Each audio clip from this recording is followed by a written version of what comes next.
अस्सलाम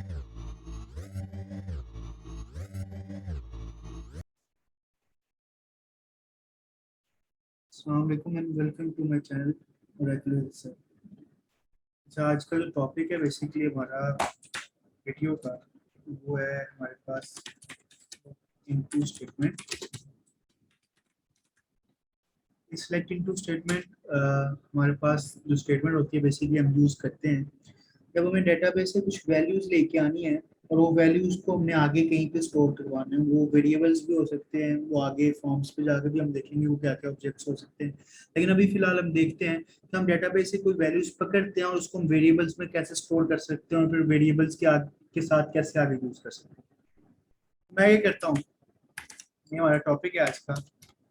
मैं कहता हूँ कि डिक्लेयर करो भाईजान क्या, एक हमने वेरिएबल डिक्लेयर करना है और वेरिएबल का नाम सपोज करते हैं वी अंडरस्कोर सैलरी हो।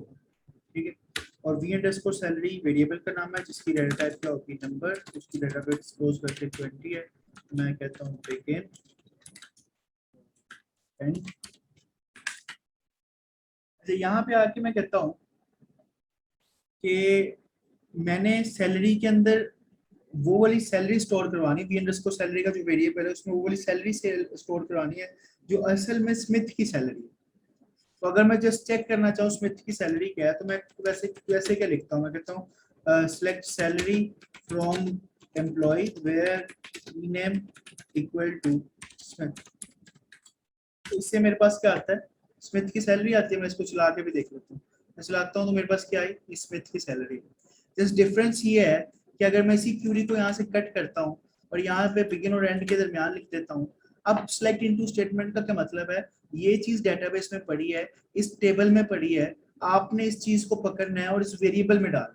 तो सिलेक्ट इनटू स्टेटमेंट कैसे यूज करेंगे, मैं कहता हूँ सिलेक्ट सैलरी इनटू डाल दो, इसको किस में डाल दो, वी अंडरस्कोर सेल के अंदर। और वी अंडरस्कोर सेल मेरे पास क्या है, ये वेरिएबल जो मैंने यहाँ पे बनाया। तो मैं कहता हूँ इस सैलरी को इस वेरिएबल में डालो और ये सैलरी तुमने लानी कहाँ से है, कि तुम्हें इस एम्प्लॉय से मिलेगी, इस टेबल से। और किस बंदे की सैलरी लेके आनी है, जिसका नाम होगा स्मिथ हो। ठीक है, मैं सेमीकोलन डालता हूँ, ये मेरे पास यहाँ पे आ जाएगी। और अब मैंने अगर चेक करना है आई है या नहीं आई, तो मैं DBMS underscore output dot put underscore line लगा के इससे हम शो कर देते हैं कि वी अंडरस्कोर सेल के अंदर जो भी वैल्यू है मुझे वो शो करवा दो। अगर मैं इसको रन करता हूँ तो मुझे उसने बताई कि जो स्मिथ की सैलरी है वो कितनी है, 800। मैं कहता हूँ नहीं नहीं, तुम मुझे ऐसे करो, किंग की सैलरी दिखा दो। जैसे मैं इसको चलाता हूँ और मुझे क्या दिखा रहा है, किंग की सैलरी दिखा रहा है। मैं उससे कहता हूँ कि एलन की सैलरी दिखा दो, तो वो मुझे क्या दिखाएगा, एलन की सैलरी दिखाएगा। अच्छा, एक चीज आपको नोट करनी पड़ेगी कि आपका सिलेक्ट इनटू स्टेटमेंट से आप डेटाबेस से सिंगल लाइन लेके आ सकते हो, सिंगल रिकॉर्ड लेके आ सकते हो, मतलब कॉलम्स को ज्यादा भी ला सकते हो। जैसे मैं कहता हूँ कि आपको सैलरी के साथ मुझे जॉब भी लेके आनी है, तो फिर मुझे जॉब का एक वेरिएबल भी बनाना पड़ेगा। तो मैं पी अंडरस्कोर जॉब का एक वेरिएबल बना लेता हूँ, उसकी डेटा टाइप वाट्सएप 220 रख लेते हैं। और मैं कहता हूँ कि अब सैलरी को तुम्हें डालना है सैलरी के अंदर, जॉब को तुम्हें डालना है कहाँ पे, जॉब के अंदर।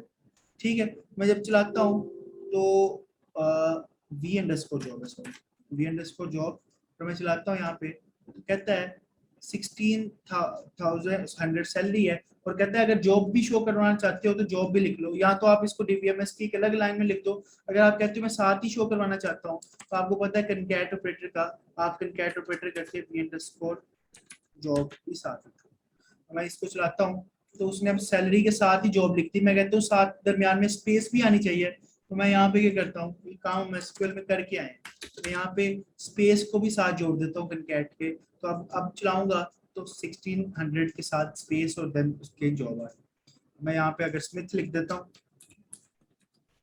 तो क्या होगा, आपका आउटपुट के अंदर अब 800 आ रही स्मिथ की सैलरी और ये क्या आ गई, उसकी जॉब आ गई। ठीक है, तो सिलेक्ट इनटू स्टेटमेंट बेसिकली क्या करता है, ये आपके जो भी आपको कॉलम्स चाहिए डेटाबेस से वो उठाता है, आपके सपोज करते भी वेरिएबल्स को ले रहे तो ये वेरिएबल्स में फेंकेगा और वेरिएबल्स को आगे हम जहां मर्जी यूज कर सकते हैं। ठीक है, अच्छा इसमें आगे क्या है, अगर सपोज करते हैं कि मैं स्मिथ क्या करता हूँ, स्मॉल में लिख लेता हूँ, उस केस पे मुझे एरर देगा, और एरर में वो कह रहा है नो डाटा फाउंड। अब वो एरर क्यों दे रहा है? कहता है कि स्मिथ जो है बेसिकली, ये स्मॉल के अंदर आपने लिखा है, इस नाम का तो मेरे पास कोई स्मिथ है ही नहीं, वो तो कैपिटल में है। तो आप इसके डिफरेंट सॉल्यूशंस कर सकते हो। अभी के लिए जो सबसे कॉमन सॉल्यूशन है, हमने पहले भी किया था, मैं क्या करता हूँ, मैं यहाँ पे क्या लगा देता हूँ, अपर का फंक्शन जो हम पीछे से करके आए, जो इसको क्या कर देगा, कैपिटल में कन्वर्ट कर देगा। और मैं कहता हूँ कि इस साइड को भी क्या कर दो, अपर का कर दो। तो जब तुम चेक करोगे ना, कंपेयर करने लगोगे, चाहे इस साइड पे छोटी वैल्यू है, बड़ी वैल्यू है, चाहे कैमल केस में वैल्यू है, चाहे इस साइड पे जो मर्जी वैल्यू है, दोनों वैल्यू को कंपेयर करने से पहले तुमने दोनों को अपर कर लेना, कैपिटल केस में कर लेना। जब दोनों कैपिटल केस में हो जाएंगे तब कंपेयर करोगे, तो अब ये छोटे बड़े का मसला आएगा ही नहीं। अब मैं चलाता हूँ उसमें, चाहे मैंने छोटा लिखा है तब भी चल रहा है। अगर मैं यहाँ पे किंग को भी छोटा लिखता हूँ तब देखता हूँ, तब भी चलेगा। तो इसका मतलब है कि ये हमारा मसला सॉर्ट आउट हो गया। तो बेसिकली सिलेक्ट इनटू स्टेटमेंट यही चीज है कि आप डेटाबेस से कोई फील्ड्स ले लो, जो भी कॉलम्स आपको चाहिए उनको वेरिएबल्स में डाल लो फिलहाल के लिए, और उसको आगे आप कैसे यूज कर सकते हो। और एक और चीज जो मैंने पहले भी बताई है कि ये सिंगल रो को रिटर्न कर रहा है। कॉलम्स आप जितने मर्जी ले लो, लेकिन रो इससे सिंगल रिटर्न होगी। ज्यादा अगर आप रिटर्न करते हो तो फिर यहाँ पे वो एरर देगा कि आप ज्यादा रोज रिटर्न कर रहे हो। ठीक है, तो अगर आपको इसकी समझ आ गई है तो ठीक है, अगर कोई क्वेरी रहती है तो आप कमेंट्स में मुझसे पूछ लीजिएगा सेकंड स्टेटमेंट के रिलेटेड। बाकी ये जो स्टेटमेंट्स मैं अभी ऐसे कर रहा हूँ, एक दो वीडियोस के बाद साथ हम पैरेलल स्टार्ट करने वाले हैं फॉर्म्स का भी हमारा सेशन। उसमें यही चीजें मैं देखूंगा कि ये हमने PLSQL में ऐसे की थी, अब इन्हीं को फॉर्म्स पे करते हैं तो क्या चेंजेस आएंगे, तो उसके हिसाब से हम करेंगे। तो अगर कोई क्यूरी रह गई तो आप काइंडली पूछ लें, अदरवाइज वीडियो के लिए अल्लाह हाफिज।